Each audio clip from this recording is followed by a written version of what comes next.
Welcome to the Practice and Training Tests Overview video sponsored by the California Department of Education. By the end of this video, you will understand what the practice and training tests are and how they can be used by educators, parents, guardians, and students. Practice and training tests assess some of the standards that are included in the operational tests and help familiarize teachers and students with the online testing system as well as the accessibility resources available. Practice and training tests have a different purpose than interim assessments. Interim assessments are only accessible to educators with a test operations management system account and are more appropriate to gauge student performance and guide instruction. Practice and training tests are available for the California Assessment of Student Performance and Progress, or CAASPP, and the English Language Proficiency Assessments for California, or ELPAC.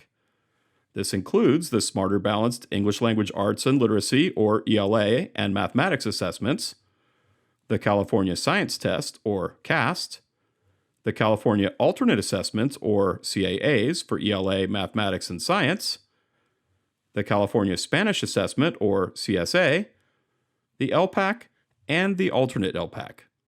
Note that the CSA practice and training tests for grades 3 through 8 include speaking items, though the operational test for these grades does not include a speaking domain.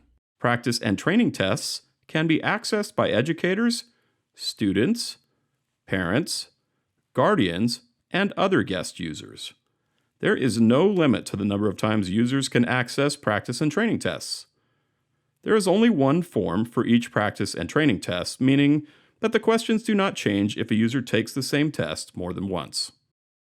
Both practice tests and training tests familiarize users with the item types, task types, and accessibility features of the online testing environment. However, there are some key differences. Let's start with covering the features and primary uses of a practice test.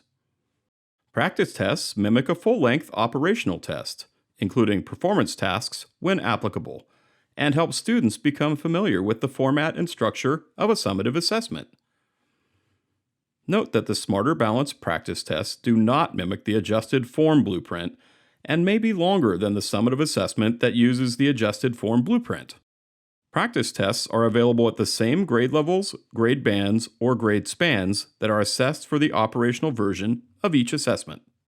Practice tests can be used in the classroom in both standardized and non-standardized ways. In a standardized administration, educators can assign students the practice tests to take individually to familiarize themselves with the test delivery system, or TDS, and the assessment's item types. Educators may also use non-standardized methods, such as displaying practice test items to students and engaging them in a classroom discussion about the items and responses, using whiteboards to elicit evidence from students, incorporating peer feedback on constructed response items, or having students collaborate on a practice test item. Student answers to practice tests are not scored and not recorded in the TDS. Instead, separate scoring guides are available if an educator would like to score the student performance on a practice test. To score a practice test, student responses should be scored live during one-on-one administration or recorded outside of the TDS to be scored at a later time. Scoring guides provide answer keys along with details about the test items, student response types, correct responses, and related scoring considerations for the practice test items. Scoring guides for the CAASPP and ELPAC practice tests are located on the Practice and Training Test Resources webpage on the CAASPP and ELPAC website. Now let's review the features and primary use cases of training tests. The primary purpose of a training test is to familiarize students with the online testing environment. Training tests are shorter than practice tests and are built to provide initial practice with the available item types.